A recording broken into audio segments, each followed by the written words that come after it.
Hello everyone and welcome to the Game Engines course Unreal Engine lab number 6. And in the last lab we started implementing the networking synchronization. So we fixed some of the player controlling issues, like the client can now watch up and down and it will tilt correctly, and similarly both players can now shoot the projectiles, and these will also be synchronized. So today we will continue with that. So first thing that we can notice is that only the servers on the server screen we can see the remaining time, and when the player reaches to the end, if the client who reaches to the end, the mission complete will be displayed on the server, and the client can continue playing.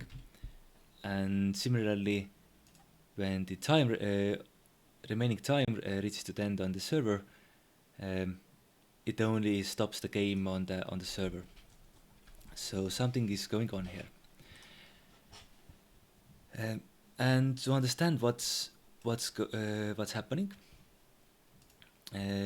we have to refer back to the slides. And in the last slide, I showed you how the primary classes are synchronized in Unreal Engine. So what we can see is that the game mode is only synchronized in the server, and the widgets are also only synchronized on the client. So that might explain why the we can see the widget only on the server screen and not on the client. And also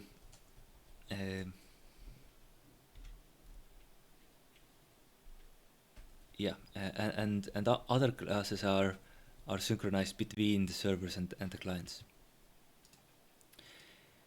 So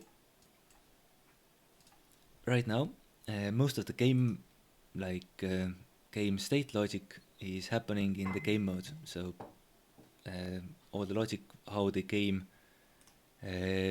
ticks, and when we complete the mission, it's done in the game mode. And also we are creating the widgets, the hard widget and the game over widget. They are both created in the game mode class, and that can explain why we can only see the hard on the server, because the game mode only exists on the server, and only the client who's connected on the server gets the hard attached. So when we are using the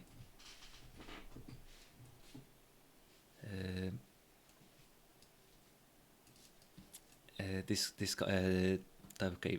type of game mode.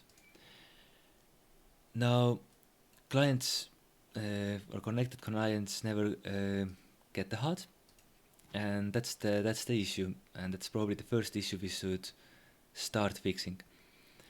The timer, I think it should still remain in the game mode, because then the server is responsible for keeping track of the time, and it should replicate it to the clients. But how where should we create this widget then? So let's take a look back to the slides. What are the other objects that are here? So we have the pawn. In our case, the pawn is overridden by our custom first-person character class, or this first-person character actor.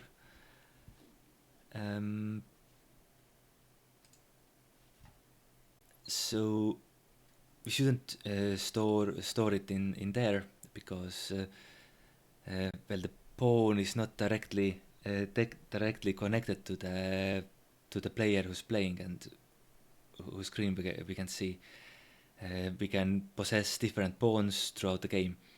However, what is connected is the player controller. Player controller is the physical representation of the player who's sitting behind the screen. So every client is controlling one player controller who can possess the pawn. But the player controller is always there, and the hard elements should be connected to the player controller. So right now we don't have a custom player controller yet, so it's time to improve that. So let's create a new blueprint class, and let's choose a player controller. And currently we all other classes like character, game modes, hard, they're called first person. So let's keep the same naming. Let's call it first person player controller. Alright. And we also need to use it. So in the first person game mode, we have to, let's open just the class itself and switch from the Unreal Engine own built-in game player controller to our new first person player controller. Compile and save. Okay, now the first thing we would like to do is this hard widget. We shouldn't create in the game mode, but in the first person player controller that is that we have one instance in every game. So this symbols means that the server has all the knows about all the player controllers, and the clients only know about their own player controller that they are currently using. So let's take this create visit blueprint part. Let's cut it, Ctrl X, and paste it to the first person player controller. Ctrl V. Let's attach it to the begin play. Okay, now I'm having an error because the I'm trying to set the variable, but I don't have such a variable, so I need to create one.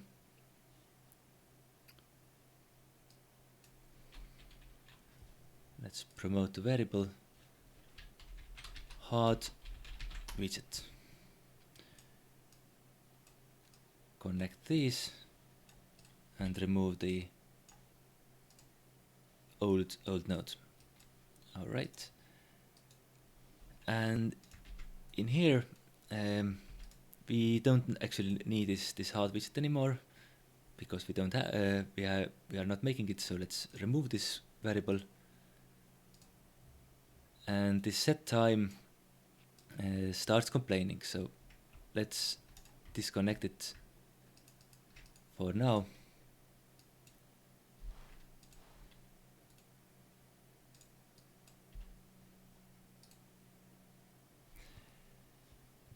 And instead, let's just try to play the game and see that our custom character, custom player controller is taking effect. Alright, both of them now have the time remaining on this display, and that's awesome. So this set time, we can also cut it, Ctrl X,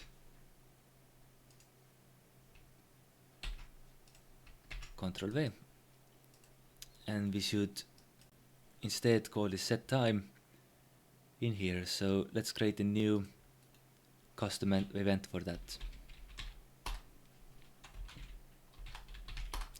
Set time. Let's drag this pin from to here to attach it.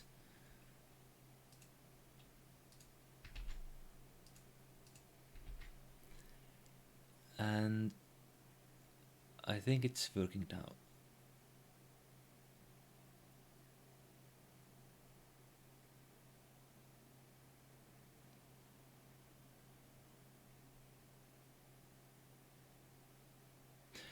And yeah, we need to connect the widget also to the target. Okay, and now we should call the set time in our game mode. Luckily, the server who's running the game mode knows about all the player controllers that are attached. So before this branch, in between setting the variable and branch, we should now call this the set time on all the player controllers.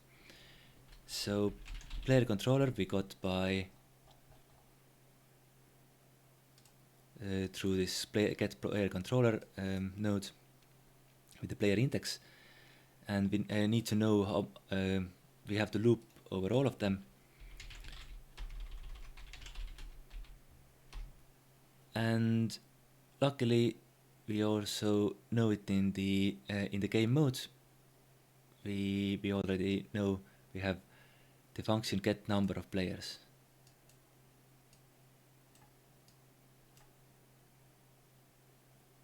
So this will return the player controller. Okay, let's place it here. And the player controller we also need to cast to our first person player controller, because we are almost certain that this the player controllers are the first person player controllers. We can just convert them to the pure cast, which will remove this execution pin, and it instead will return boolean if it's false. But let's just believe that it's always happening,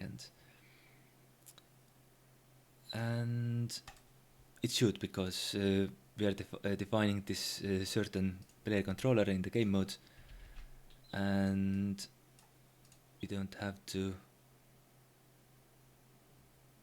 We can just do it right here. Okay, let's assign it there.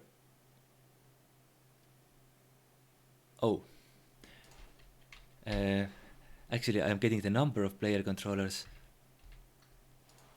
I can't just insert it into the index. I have to loop over the number. So let's make a for loop. Yeah, for loop first, then use the index, then cast it to the player controller.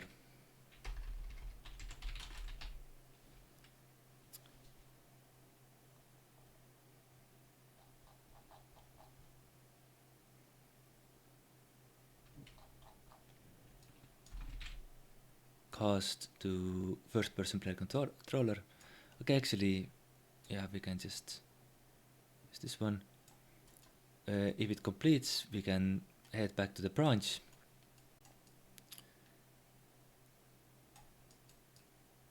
But down here, we now should call this new function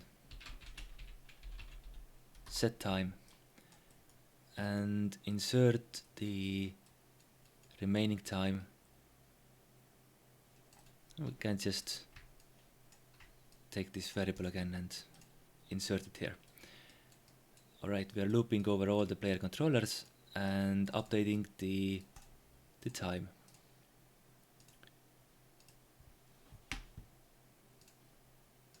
Let's run.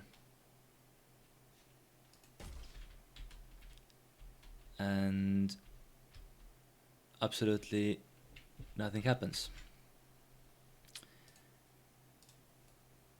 Alright, let's take a look. Let's add some debugging lines. Let's first add one here. Print hello.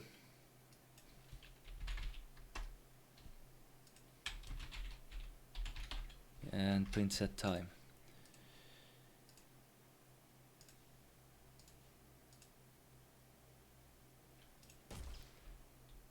Okay, and only the hello goes through, but for some reason we don't get any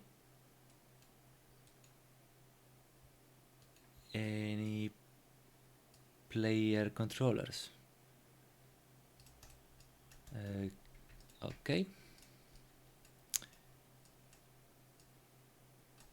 So I think okay, yeah, the loop is configured incorrectly. We start from the index 0 and last index is the number of players -1. Okay.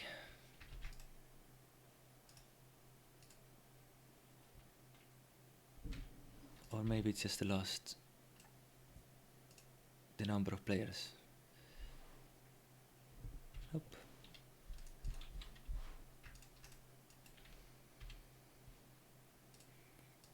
I think it's -1 because it's a last index. Okay.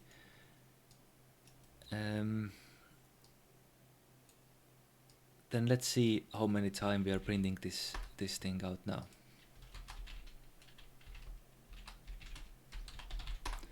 Let's set the time, run, and every time we are setting the time twice.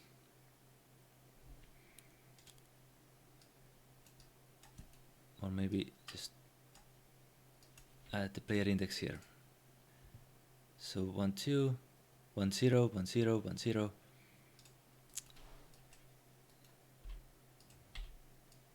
And that goes. Okay, now let's try to think what we are doing here. We're calling the set time. We are still in the server, and the player controller set time also happens on the server. But we want to move it to the client instead. So so it's little use when we are only calling the first person controller set time on the server. We need to call it on the client. So let's run it on the owning client. Let's make it also reliable, so it always goes through.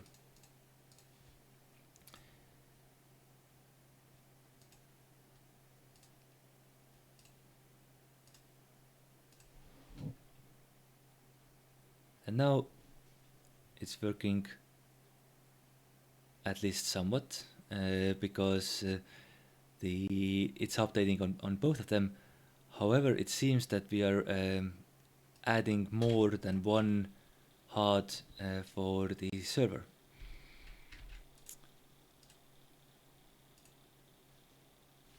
And when we close the game, it also gives us some kind of hard related error.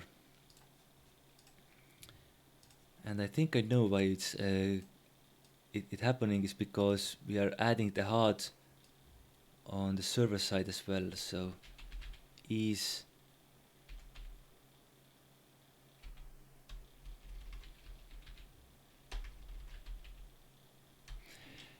so in the begin play we can actually try to add the hard only if it's in the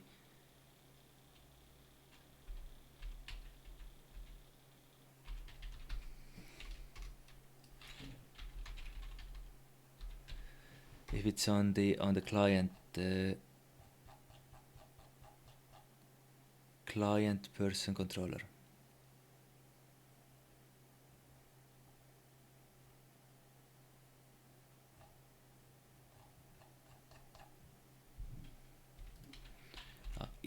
Okay, yeah, it's I think it's is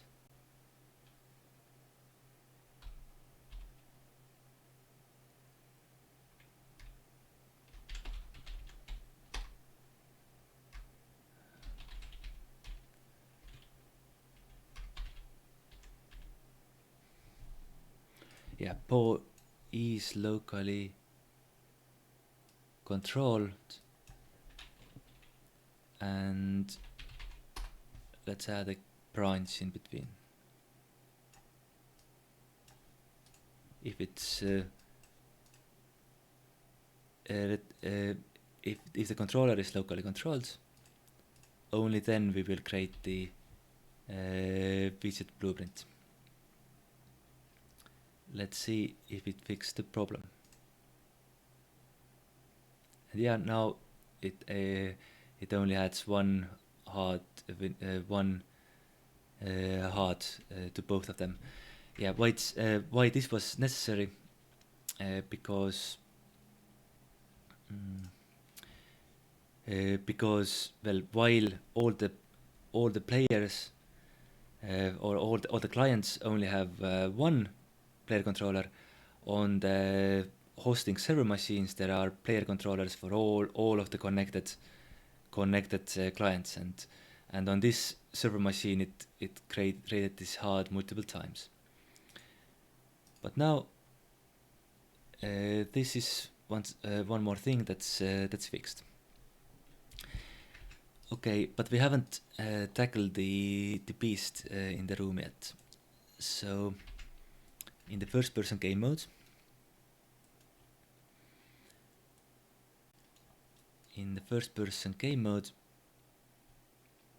we still want to fix the complete mission related things as well. And we have this other widget, the game over widget, that we want to move to the player controller.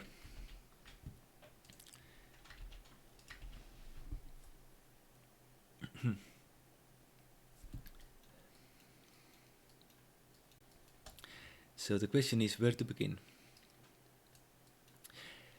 But let's just backtrack a bit. Where we are calling the complete mission event. We're calling it in two places. We are calling it when the timer runs out. And in this case, we want to end the game for all the players. And then we are also calling it when the pawn, or the first person character in this case,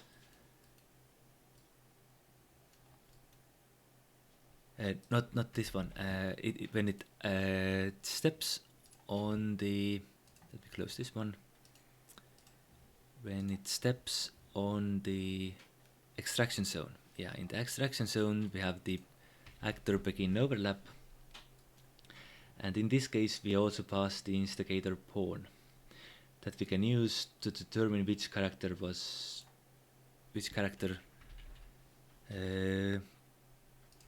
won the game. Alright, so overall the create widget and displaying the sound and disabling the input is quite similar for both of those cases, and it only uses the e-success. So what we can do is that we can copy the entire function and move the entire function to the first person controller, because these are everything we should actually do locally when the mission is completed. Okay,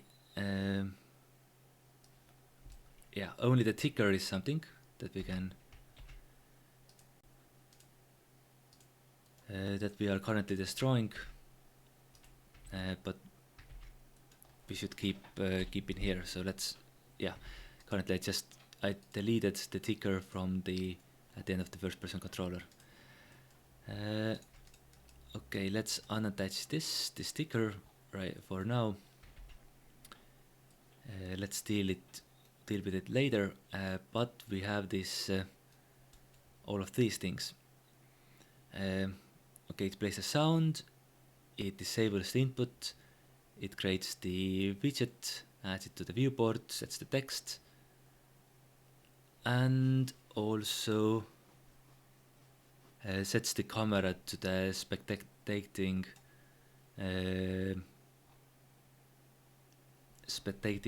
position. Everything in here we will do in the player controller. So remove it here and just keep the ticker one that we can later think when to remove. Okay, then in the player controller we still need to do some changes. So first of all, get player controller. Previously we just tried to get the player controller from index 0, but in this case we can type self and get the reference to the self and connect this one. So the player controller will be its own the own player controller that we are disabling. I think the code got even simpler, and similarly here we are getting it as well. So let's switch it to the self. I think that this player controller might also work. I'm not 100% sure, but because the player index 0 should always refer to its own player controller, but I think it's much neater when we can now use the self reference. And actually, if we even don't put it here, then this one already the default value is self. Okay, so that's all fine and dandy. The replication type should also be run on owning client, as we did for the set time. So only the client who's actually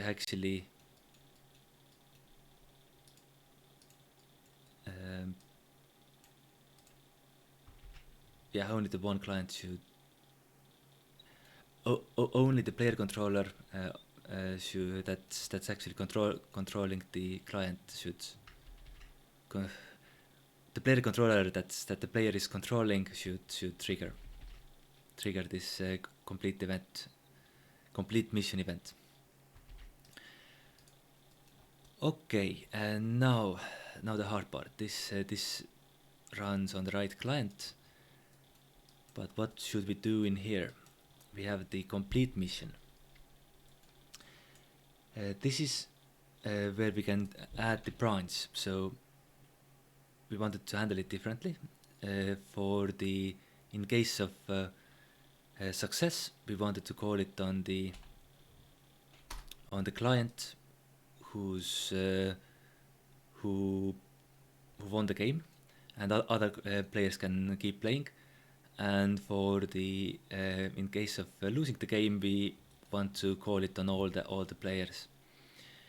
So we have the instigator pawn. That was the pawn who stepped on it. And for this instigator pawn, we can get its controller who's possessing this pawn. And then for this controller, this controller is not a player controller, it's just controller. There are like AI controllers as well, for example, and it does not have to be a player who's controlling the pawn, but we can try to figure it out, try to cast it to the first person player controller to see if it was the player controller. Okay, and if the cast succeeds, we can call it its complete mission event with success true.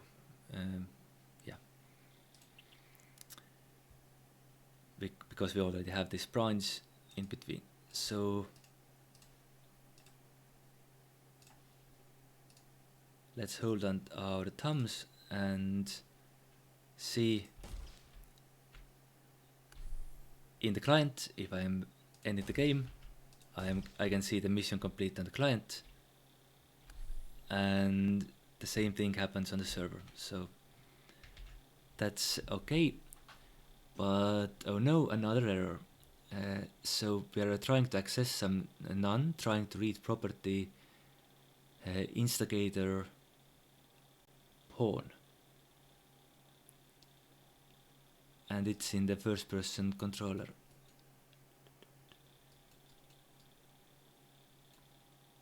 Yeah, at some point we are calling this. We are disabling the input of this instigator pawn. And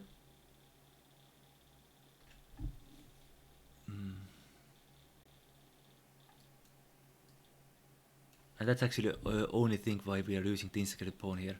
Well, that's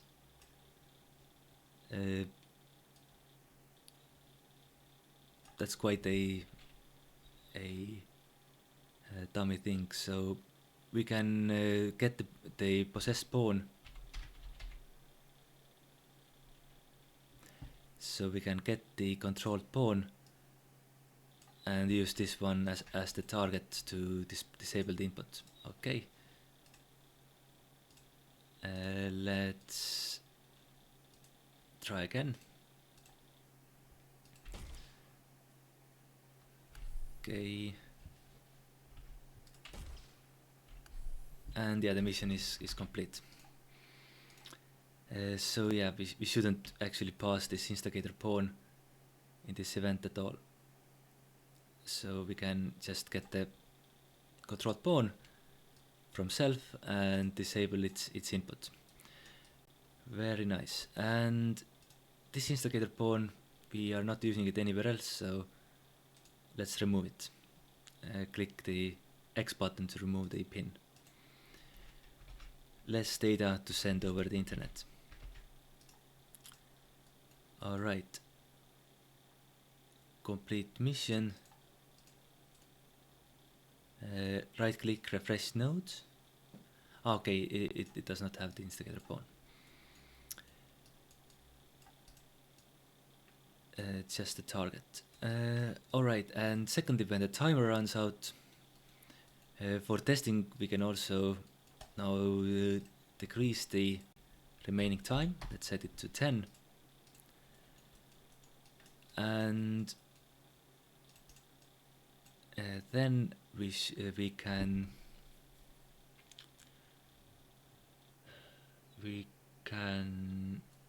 do the similar trick where we loop over all the pawns, that not all the pawns but all the character controllers. So copy this one here as well. If it's false, then we get the number of players.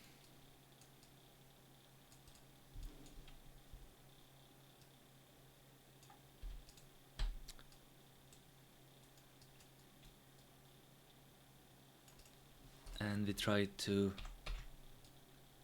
execute the mission complete with a false tick. Okay, maybe even put it to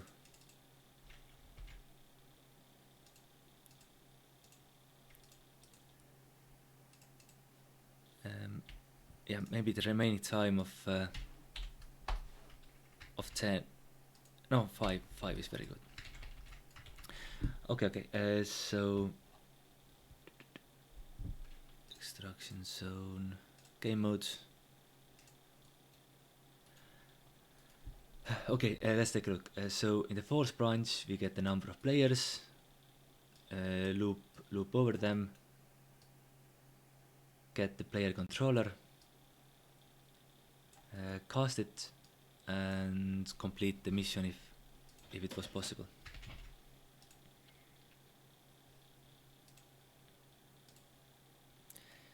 Let's run the game.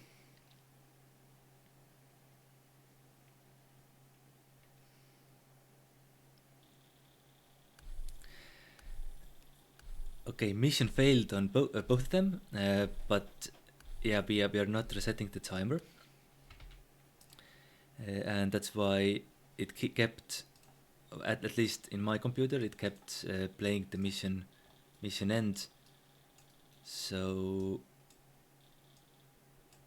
finally we should also clear and invalidate the timer. Let's try again. We have to. Okay, let's wait.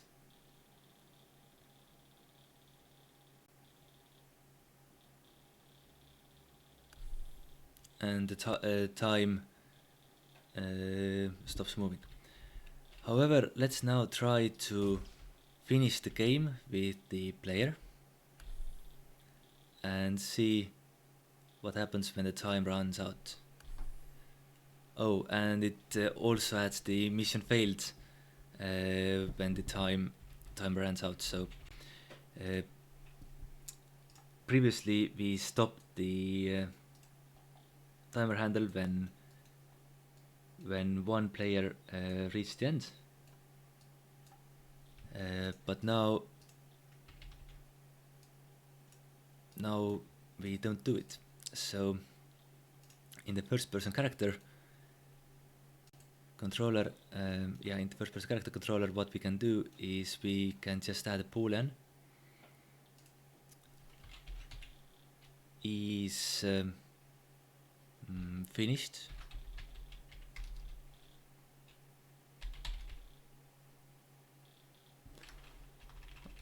or just finished, and let's set this boolean. Let's set default value of this boolean to be false. This can be a local boolean instance, editable.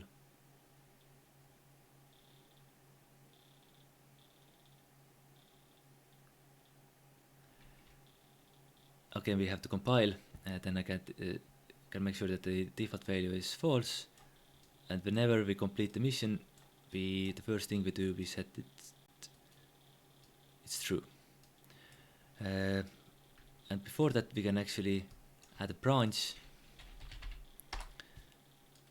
and only continue completing the mission when we have not finished it before. Okay, and similarly on the set time we can have the same sec. Let's add a branch to the set time as well.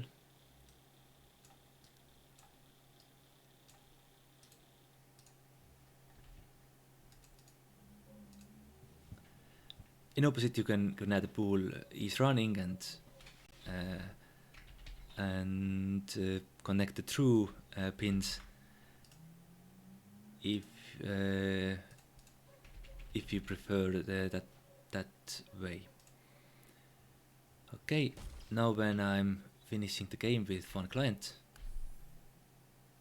the mission completes on this client and it shows the time remaining, but that's okay, I think. And on the second player, it displays mission failed. And in my opinion, it should be working correctly now. We can also, just for checking, we can also try to finish the game with the server. It displays mission complete and mission failed on the player. And that was my desired game loop, so that both players are running out of time, running to get to the end first, but both are trying to trying to stay in time and not lose the mission. Okay, I think that task it finished this game state synchronization task. If you implemented the collectibles, you might have some additional connections that are throwing errors or are not behaving properly, but for now just remove these collection checks so that we can that you can make sure that this part of reaching to the endpoint is working. In the next part in this lab, we will continue by fixing some additional things like the lever. Okay, I would like you to still fix the orb counter as well, but I think it's quite it happens quite similarly, and I will leave it for you to do. But what I meant by saying that you should disable it for now is that you can by doing along in this lab, you can just disable it now to get to the to get this the same thing working, and then now try to get the orb collection to behave correctly on top. So both players are also have to collect the number of orbs to be able to get to the end, and the orbs will also get displayed correctly on the screen.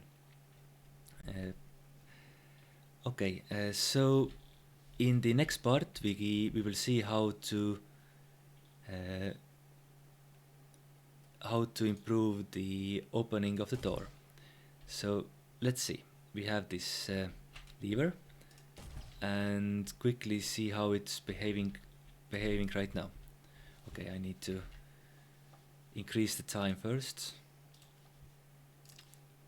Let's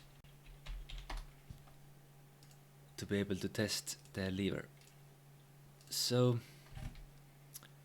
okay, so both players are observing the lever. When in the client I'm trying to press E, it only opens on the client machine, and when I press E on the server, it only opens on the server, and these things are not synchronized.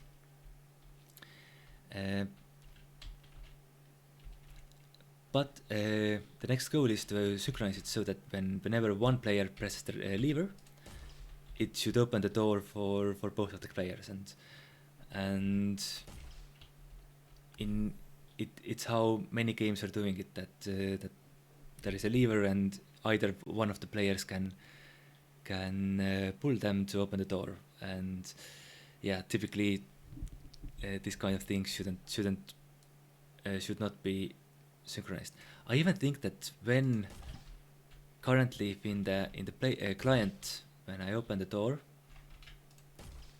and if I try to go through, I can't, because well, it's in the player, it thinks it can, and it starts moving forward, but the server like corrects it, says, oh no, you're not there, you can't on my screen you can't pass it. Yeah, and here I can even click through it. So the server is still responsible for the collision, and we have to fix it. It's not just a matter of taste, but it's not even working correctly. So yeah, we will continue fixing the synchronizing the lever in the next part. All right, see you there.